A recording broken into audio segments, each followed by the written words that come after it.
Você recebe o BPC ou está tentando pedir o BPC ou tem um familiar que depende desse benefício, esse vídeo pode mudar completamente a sua situação, porque o governo federal acabou de publicar novas regras para o BPC e a maioria das pessoas que vai ser afetada ainda não sabe que essas mudanças existem. Tem gente que vai ter o BPC mantido, mesmo com renda variando, e não sabia que esse direito existia. Tem gente com deficiência que pode trabalhar agora sem perder o benefício. Tem família que vai poder abater gastos com medicamentos e fraldas do cálculo da renda e estava sendo negado por pouco acima do limite. E tem gente que pode perder o BPC por não saber o que o sistema está verificando agora. Hoje eu vou te explicar cada uma dessas mudanças com detalhes, qual é a base legal, o que mudou no cálculo da renda e como funciona a proteção para quem tem variação de renda, o que é o auxílio inclusão e como ele protege a pessoa com deficiência que quer trabalhar. E o que você precisa fazer agora, dependendo da sua situação. Então já deixa a tua inscrição e curta o vídeo. As novas regras do BPC estão baseadas em dois instrumentos principais. O primeiro é a Portaria Conjunta 34 de 2025, publicada em outubro de 2025 pelo Ministério do Desenvolvimento e Assistência Social e pelo INSS. Essa portaria regulamenta mudanças introduzidas na legislação no final de 2024 e representa um avanço importante para ampliar a proteção social de pessoas idosas e com deficiência, em situação de vulnerabilidade. O segundo é a Lei 14.176 de 2021, que já havia introduzido a possibilidade de dedução de gastos com saúde do cálculo da renda, mas que não havia sido regulamentada de forma clara até agora. Por que isso importa? Porque quando o INSS negar o BPC ou deixar de aplicar essas regras, você tem fundamento legal para contestar. A portaria publicada no Diário Oficial, o INSS é obrigado a seguir. Existe também o projeto de lei 1812 de 2026, apresentada no Senado Federal em junho de 2026. Esse PL estabelece que o beneficiário do BPC que passar a receber pagamento por um novo trabalho não terá o benefício interrompido automaticamente, nos casos em que a situação de vulnerabilidade social continuar. Esse projeto ainda está em tramitação, mas mostra que o movimento legislativo está caminhando na direção de mais proteção para os beneficiários do BPC. Vou começar pela mudança que mais afeta diretamente as famílias que estão na faixa de renda limítrofe, aquelas que têm renda um pouco acima do limite, mas que enfrentam gastos altíssimos com saúde. O critério de renda do BPC exige que a renda familiar per capita seja inferior a 1/4 do salário mínimo, ou seja, R$ 405 em 2026. Para uma família de 4 pessoas, isso significa renda total máxima de 1.621. O problema é que sempre existiu. Muitas famílias têm uma renda formal ligeiramente acima desse limite, mas gastam valores significativos com medicamentos, fraldas, alimentação especial, tratamentos não cobertos pelo SUS para o idoso ou a pessoa com deficiência. Esses gastos consumiam boa parte da renda, deixando a família em situação de vulnerabilidade real, mas o cálculo formal não reconhecia isso. As novas regras resolvem esse problema de forma expressa. Podem ser deduzidos da renda familiar gastos contínuos e comprovados com saúde. Tratamentos, medicamentos, fraldas, alimentos especiais não disponibilizados pelo SUS. Vou te passar um exemplo prático. A avó idosa, o filho e a nora. A renda total da família é de R$ 1.500 por mês, o que dá uma renda per capita de R$ 500, acima do limite de 405. Normalmente o BPC seria negado, mas essa avó usa fraldas, que custam 300 por mês, e toma 3 medicamentos de uso contínuo que não são fornecidos pelo SUS, custando mais de R$ 200. Total de gastos de saúde, R$ 500. Isso todos os meses. Com a nova regra, esses R$ 500 de gastos podem ser deduzidos da renda familiar e a renda líquida de R$ 1.000 tem uma renda per capita recalculada de 333, ficando abaixo do limite de 405. O BPC passa a ser cabível. Essa mudança pode abrir o acesso ao BPC para milhares de famílias que foram negadas nos últimos anos por causa desse limite rígido, mas que na prática vivem em situação de vulnerabilidade real por causa dos gastos com saúde do idoso ou do familiar com deficiência.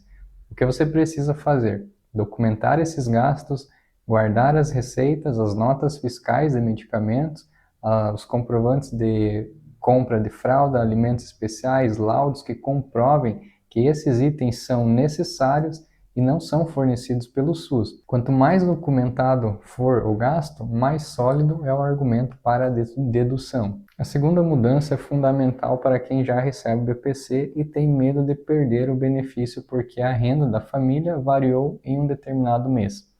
Antes das novas regras, o cálculo da renda para a manutenção da BPC era feito com base no momento da revisão. Se no mês da revisão a renda per capita estivesse acima de 405, por qualquer motivo, mesmo que temporário, o benefício poderia ser cancelado. Isso gerava uma situação absurda.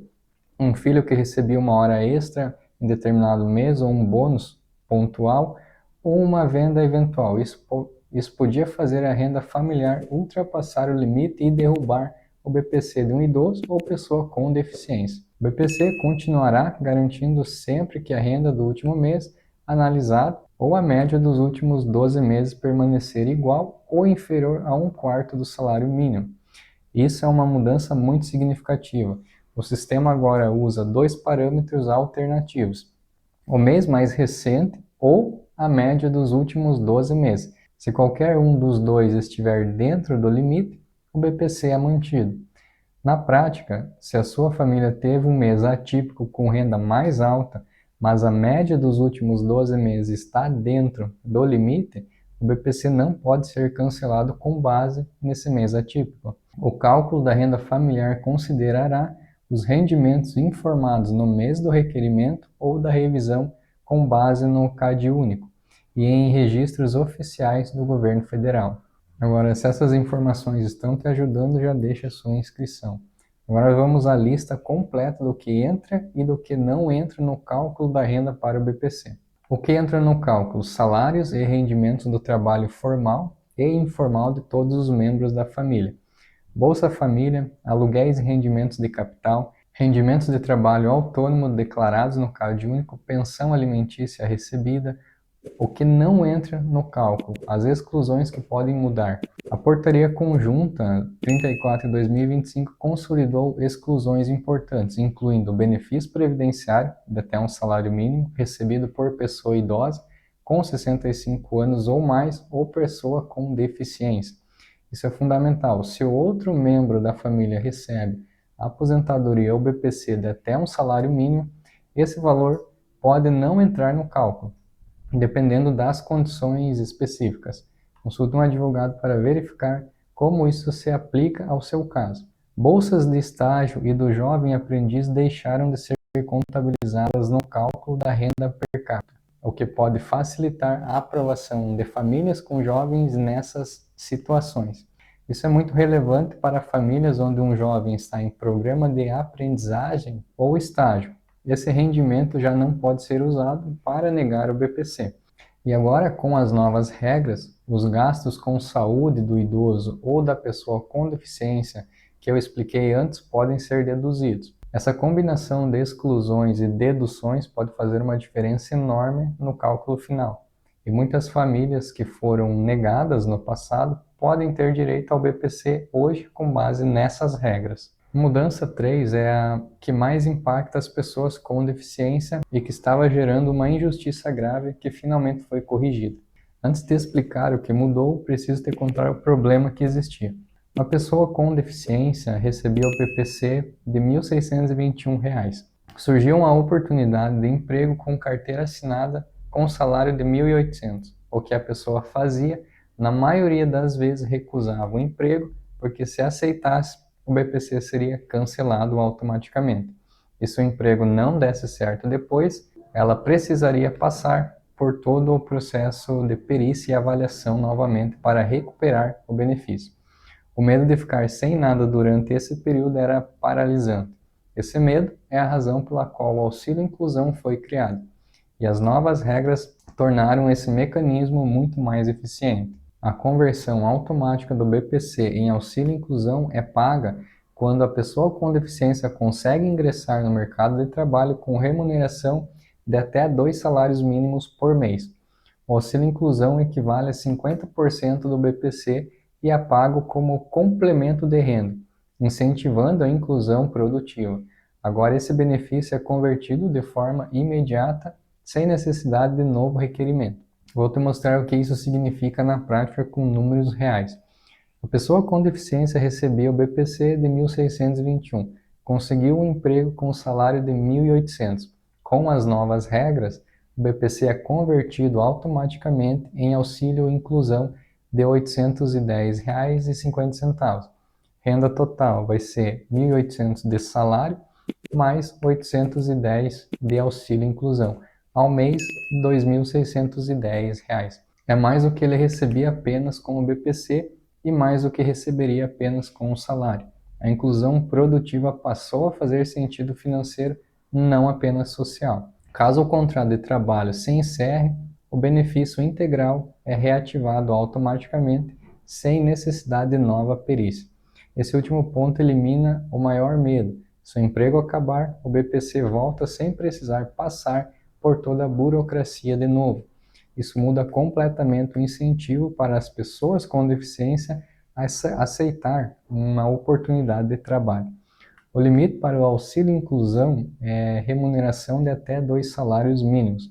Acima disso, a conversão não acontece automaticamente e o público-alvo são pessoas com deficiência moderada ou grave, que receberam BPC nos últimos 5 anos. O que muda para quem já recebe BPC? Até agora eu falei principalmente sobre mudanças que afetam os dois grupos do BPC, idosos e pessoas com deficiência.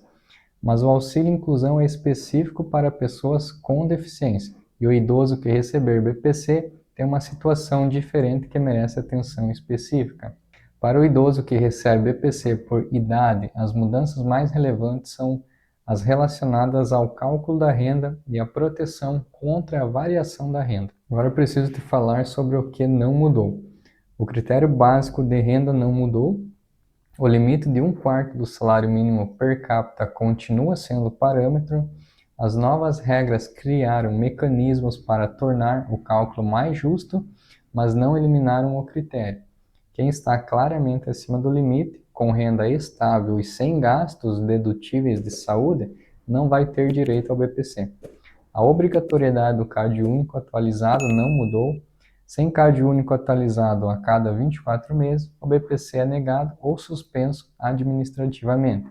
Essa é a causa mais comum de perda do benefício e continua valendo. A avaliação de deficiência não mudou. Para o BPC, por deficiência, a perícia médica e social continuam sendo necessárias. As novas regras facilitaram o cálculo de renda, mas não eliminaram a necessidade de comprovar a condição de deficiência.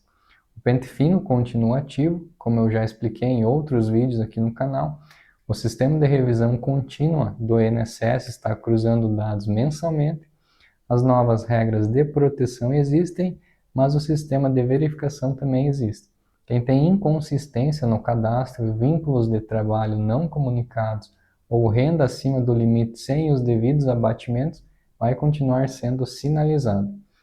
E o BPC ainda não paga o 13º, essa é uma reclamação justa e frequente, mas a lei não mudou nesse ponto. O 13º é exclusivo dos benefícios previdenciários. O BPC, como benefício assistencial, não tem esse direito. Antes de encerrar, quero te passar uma perspectiva mais ampla, porque o BPC está no centro de um debate jurídico e político que vai continuar evoluindo.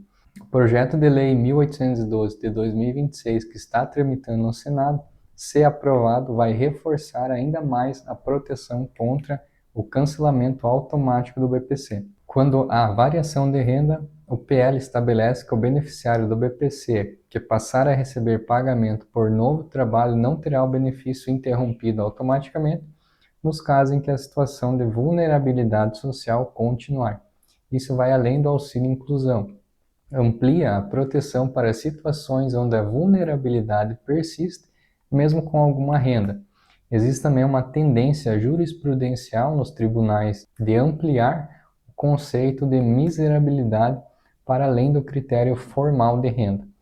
O STF já sinalizou em decisões anteriores, como na reclamação 4374, que a vulnerabilidade real pode ser reconhecida mesmo quando a renda formal está ligeiramente acima do limite. Se o conjunto de provas demonstrar situação de necessidade efetiva, isso significa que mesmo em casos que seriam negados administrativamente pelo INSS, existe o caminho judicial, especialmente quando há gastos de saúde não dedutíveis. O direito previdenciário está em movimento constante. Quem acompanha aqui tem acesso a essas mudanças em tempo real, antes que o INSS implemente. Então aproveita, deixa a sua inscrição, ativa o sininho e a gente se vê no próximo vídeo.